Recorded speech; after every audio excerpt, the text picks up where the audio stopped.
Hi, everyone, and welcome to part three of ADAA's tips for managing coronavirus anxiety and stress and panic. And we're here to give you suggestions on how to get through this challenging time and how to manage all of the uncertainty that we're all experiencing. So, before we jump into this webinar, I just want to tell you a little bit about ADAA for any new community members. ADAA is the Anxiety Depression Association of America, and ADA is a leading nonprofit organization in the field of anxiety and depression. And our mission is to improve diagnosis and promote the prevention, treatment, and cure of anxiety, depression, and stress-related disorders through educational programs such as this one and many other free educational training programs that we have available on the wonderful website, adaa.org, that we do invite you to access and turn to these resources. And you'll find also a great list of treatment providers that are available and offer empirically supported treatment, CBT, for anxiety and depression.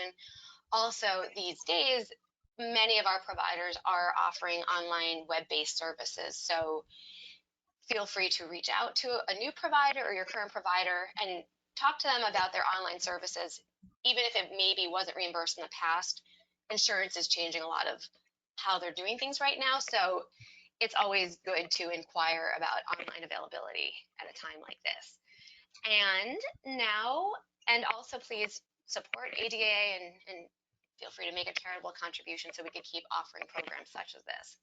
So to get started with our informal conversation with experts on managing anxiety, I will introduce myself. I'm Dr. Deborah Kissin. I'm the CEO of Light on Anxiety Treatment Center in Chicago. I'm also the co-chair of the Public Education Committee at ADAA, and we're lucky enough to have Dr. David Rosemarin. He's assistant professor in the Department of Psychiatry at Harvard Medical School, and he's director of the Center for Anxiety in New York City. And there's many, many other fabulous things I could share about him, but I'd rather have him speak directly to our attendees today. So I'm going to let him jump into that. Next, I want to introduce Ken Goodman, and he specializes in the treatment of anxiety disorders and OCD.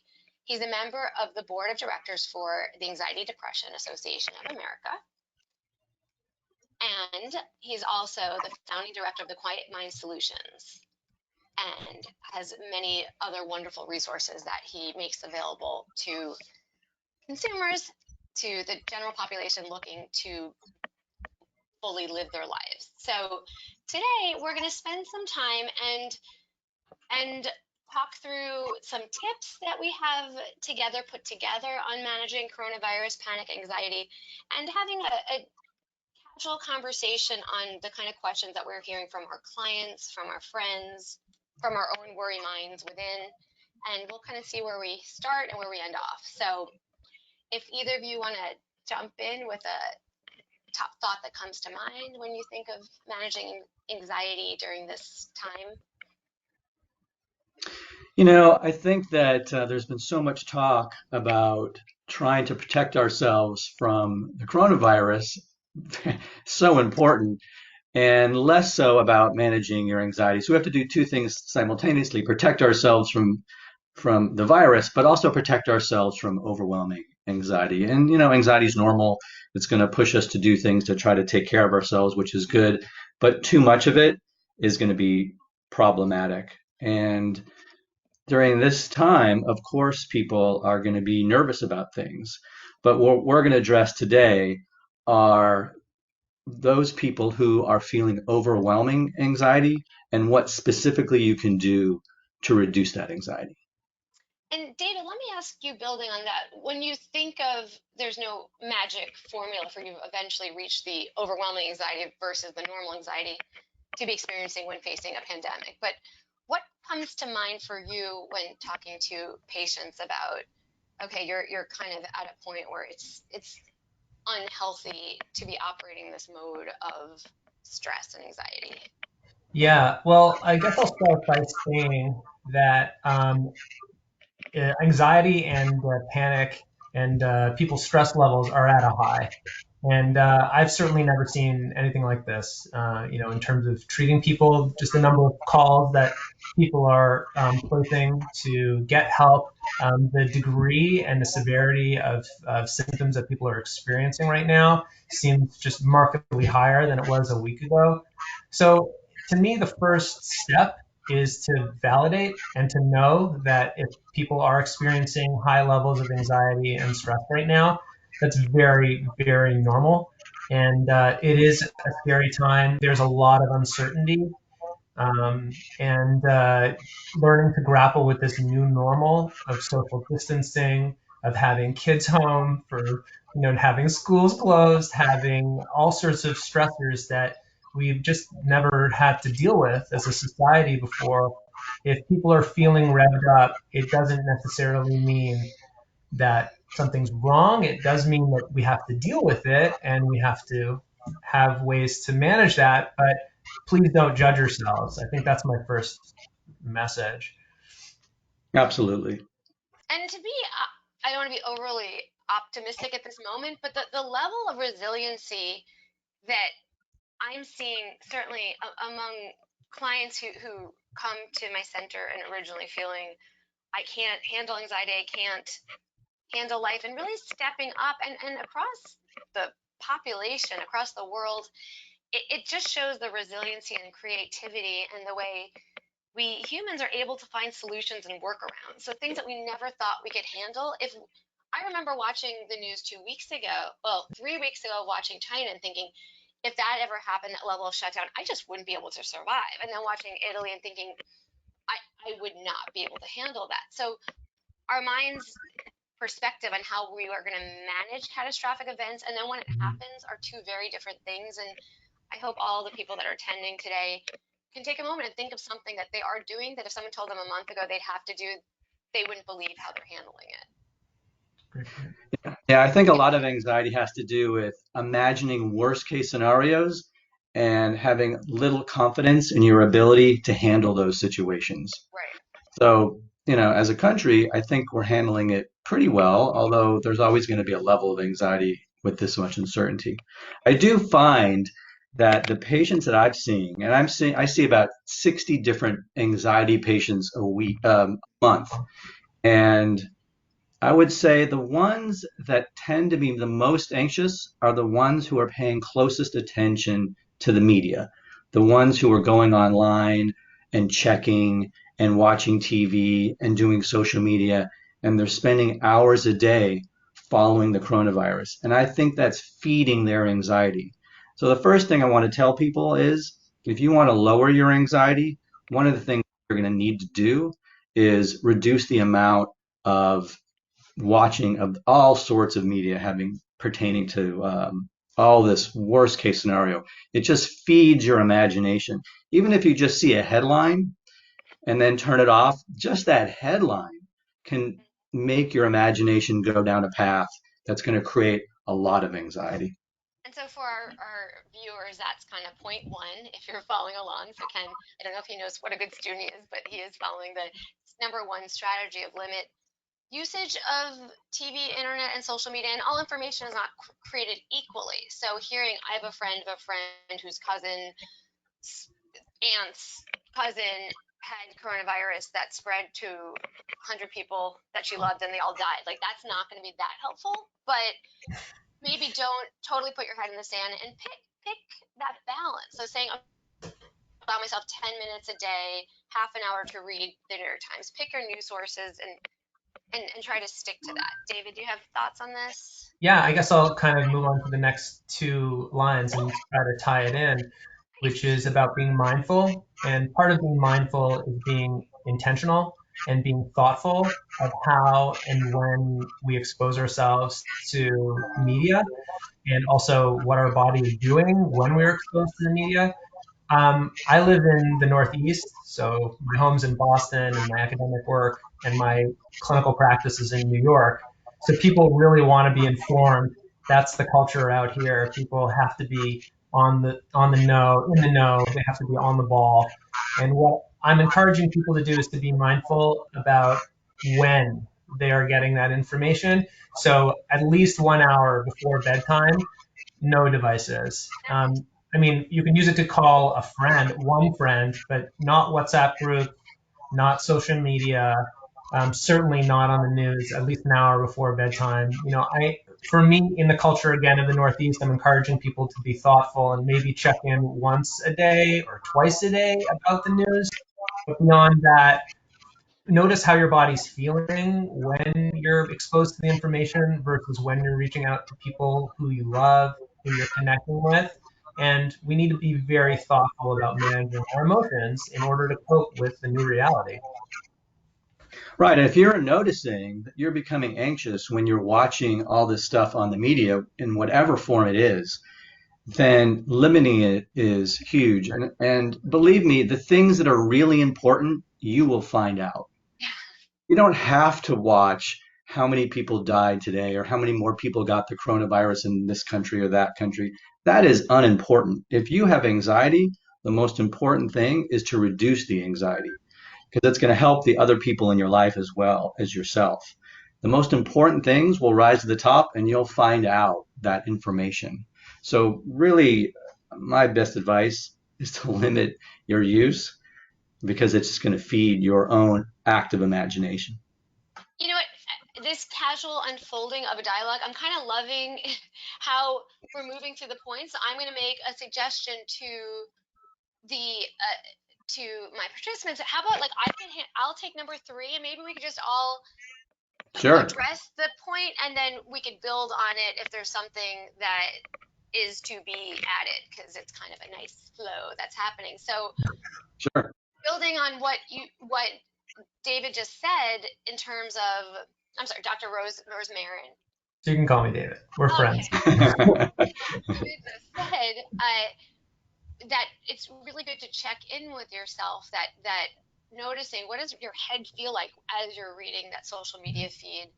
What does your body feel like as you're playing catch with your kids or as you're taking a nap? So just looking and checking in with yourself. But it's really important to distinguish between point three of watch out for body scanning in a panic, in an anxiety checking behavior way. So it's a very classic symptom of panic disorder that individuals start engaging in this kind of unconscious frequent body scanning. Like, does everything feel okay? You're kind of, it's like your brain thinks that it's this scanning device, and it's like and it's like, does my head feel okay? Does my chest feel okay? And in panic disorder, it might be looking for symptoms of, am I having a heart attack? Am I having a stroke? But I see a lot of clients right now, this constant check. Oh, is that a dry cough?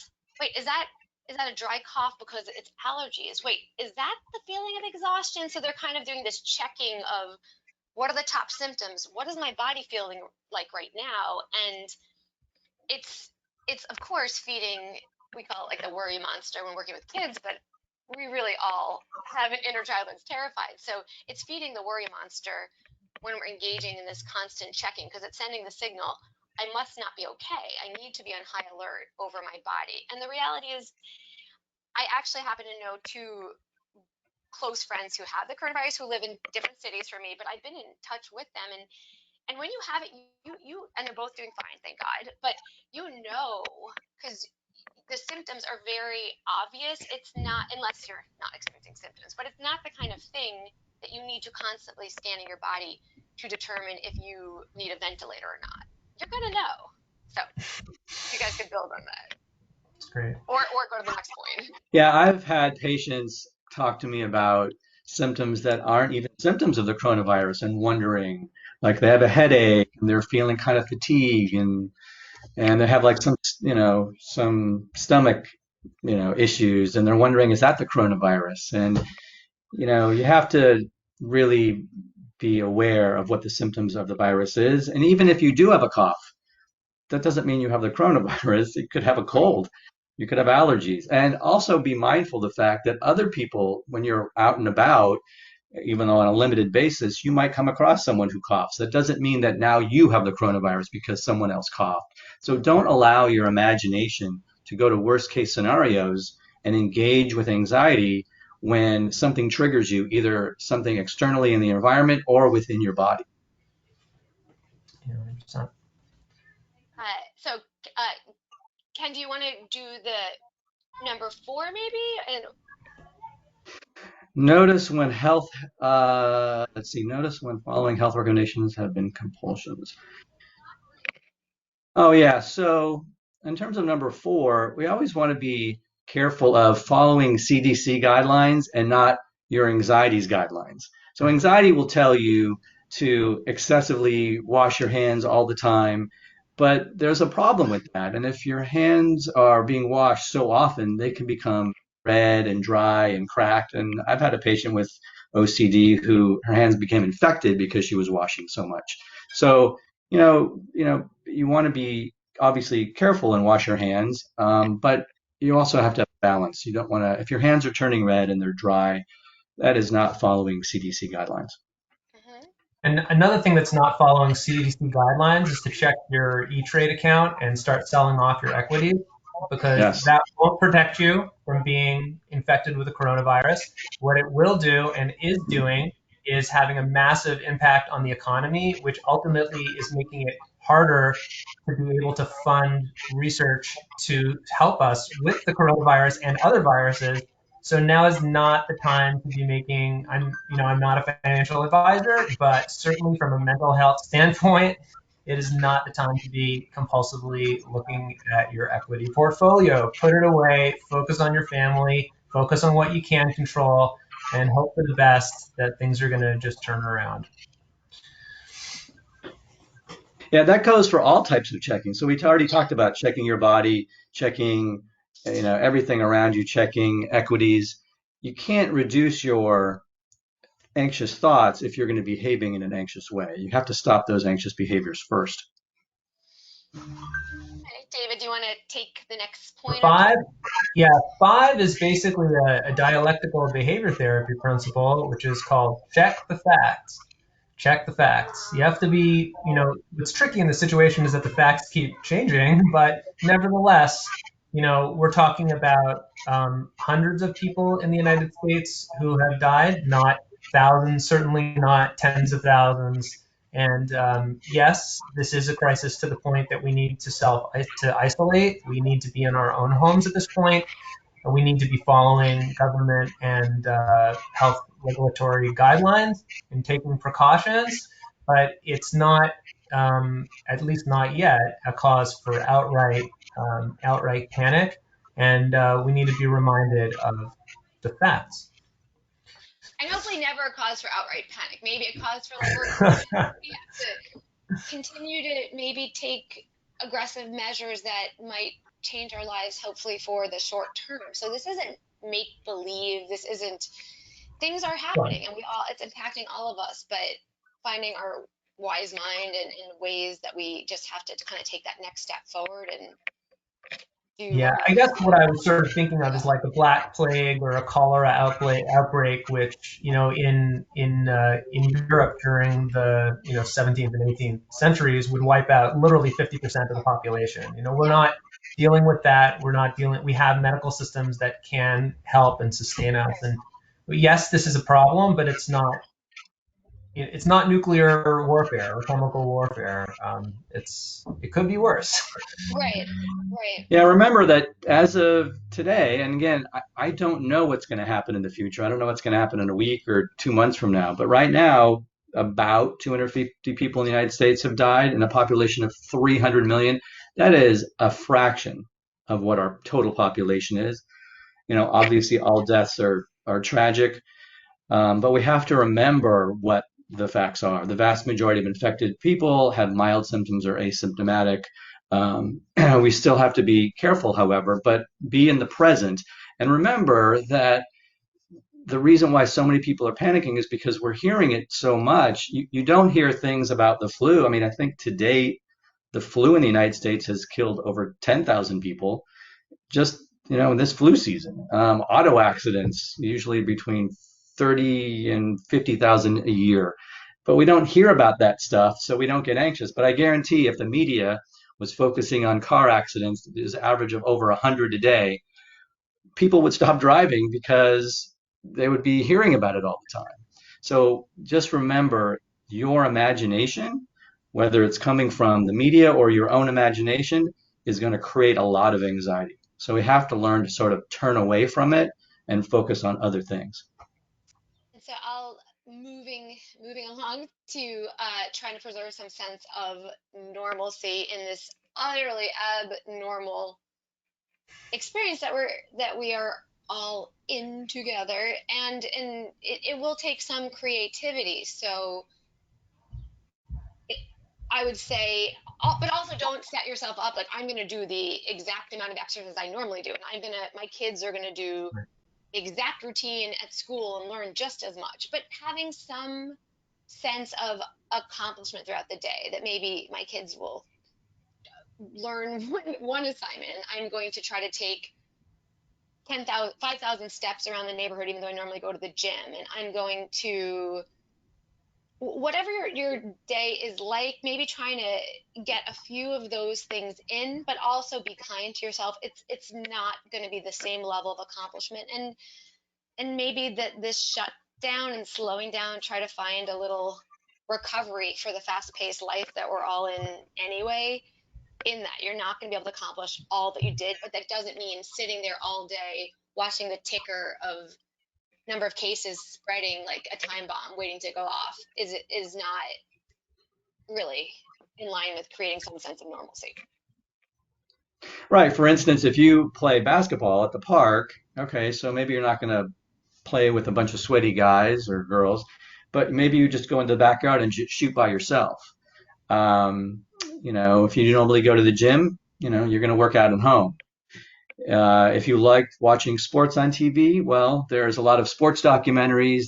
You can revisit games from the past. So there's things that you can do to continue your passions, but in a modified form. And what's good to know is the human brain is so good at adapting and habituating. We talk about this a lot in the treatment of anxiety, is that by facing a scary scenario enough times, your brain just starts like kind of getting bored. It really loves new concepts. And so repeating exposure, I won't use the word exposure, but repeating interacting with a stimuli can go from something feeling like a false alarm to your brain saying, okay, that's just spam mail. So we can adapt to situations. And like I said in the beginning, we are adapting. And so thank goodness for the plasticity that we have to learn and adapt. And we all have that. Mm-hmm. Oh. Okay, David, you want to take it away with? Yeah, in terms of being productive, there's so much to do at home. I mean, a lot of people are struggling, of course, because it's a new normal and a very strange normal. It's not even normal.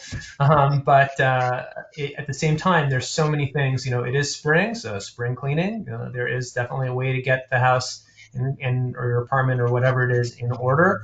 My garage is looking great. You're all, maybe I'll take some pictures and post it on my Facebook or Instagram later. But other things, as well. In terms of spending time with family, Deborah, you mentioned this before, that I think we have had a very fast-paced life, and it is time definitely to reconnect with people. There's FaceTime, there's Zoom, there's WhatsApp. There's so many different ways to have one-on-one conversations, real conversations with loved ones, with kids, with spouses, with whoever it is, in order to reconnect with them. And now's a time where none of us are commuting, so many people have several more hours in their day. Catching up on sleep, a lot of people I know this week can get more sleep if they're not overly anxious. And this is, in many ways, there is a silver lining.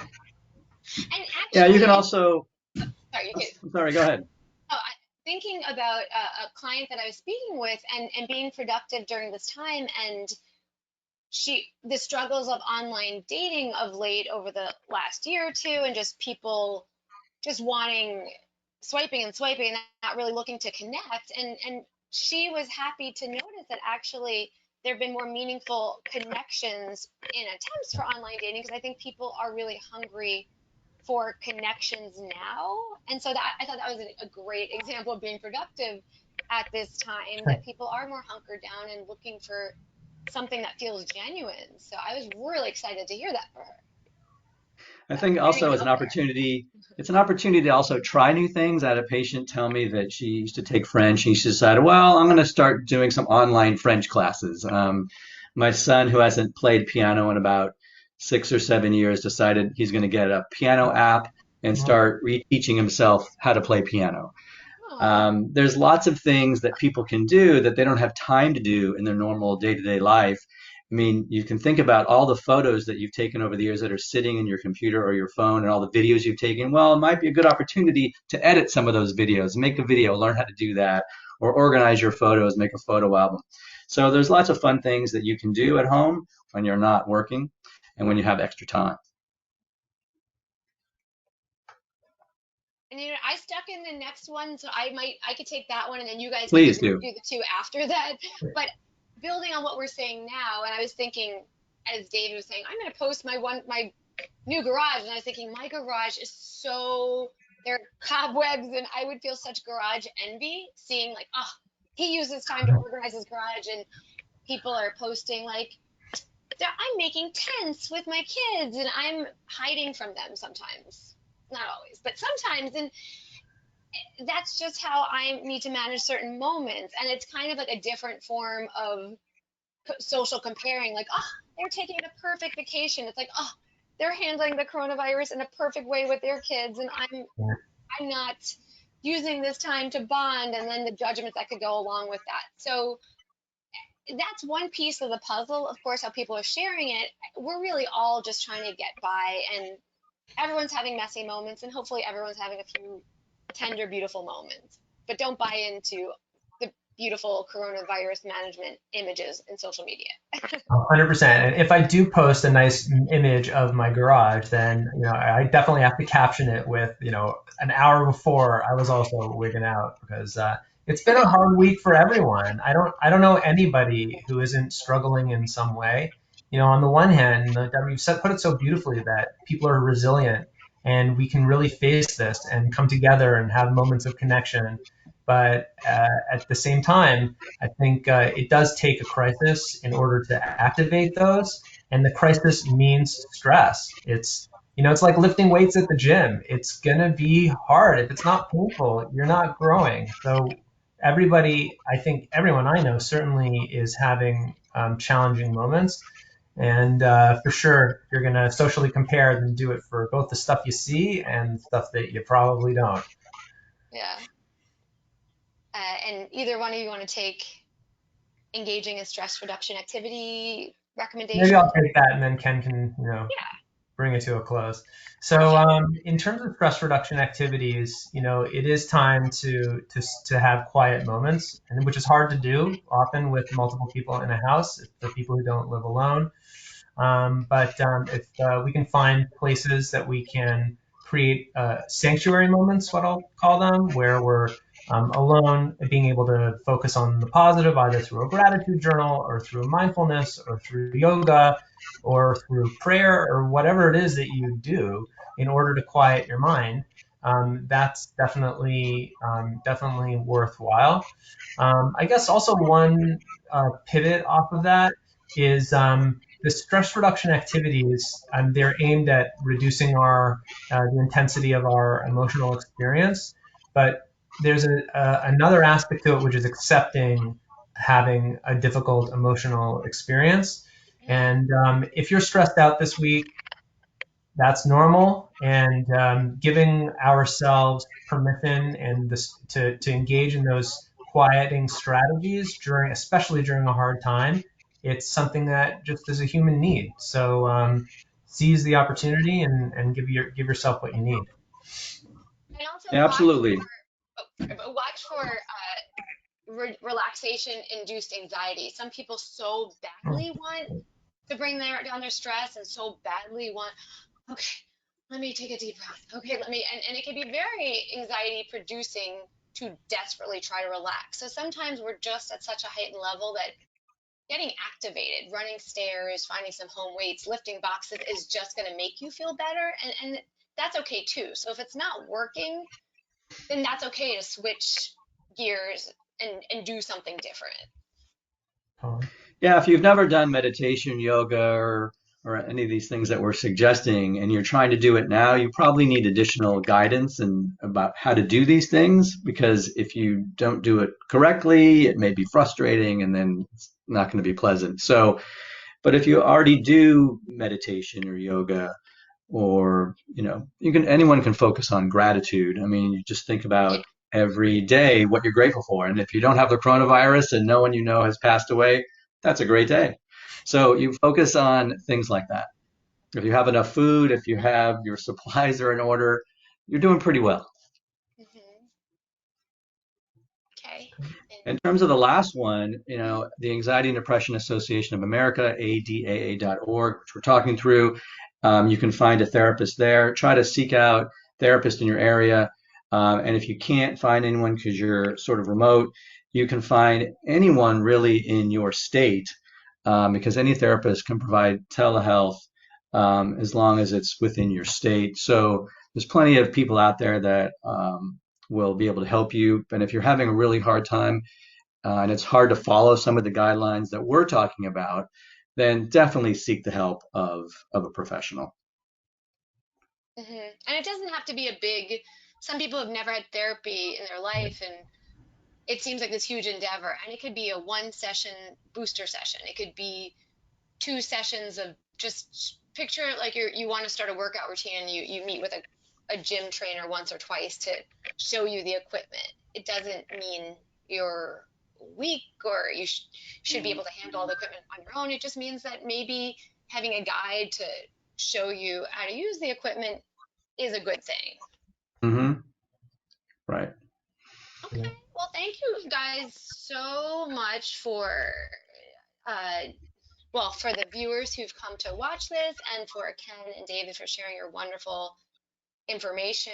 And it it's helping me to hear it, and we're all just, we Me too. really are moving through this together. So if anyone who's viewing this has a question, email ADAA, and we'll try to use the questions and feedback to offer another discussion as well. So keep us posted on what you need, and we'll try to be available as best we can. Absolutely. Thanks so much for Thank you having Thank me. you. All right. Thank you so much. much. Thank you so Okay, much. All bye. right. Thanks, guys. Okay. Bye. Thanks, everybody. Bye. Thanks, Neil. Bye. Bye. How do I end this We did it, meeting? Deborah. We did it! I left my phone at home. I literally was having a panic attack. Like, oh my God. And now I have another webinar I'm starting in like in 10 minutes, and there's 100 people that signed up, or 80 people. So I got to figure out what I'm going to do with that. But thank you, Neil. You are Okay. fabulous. All right. Okay, Great. See ya. bye. Bye. How do I end this meeting?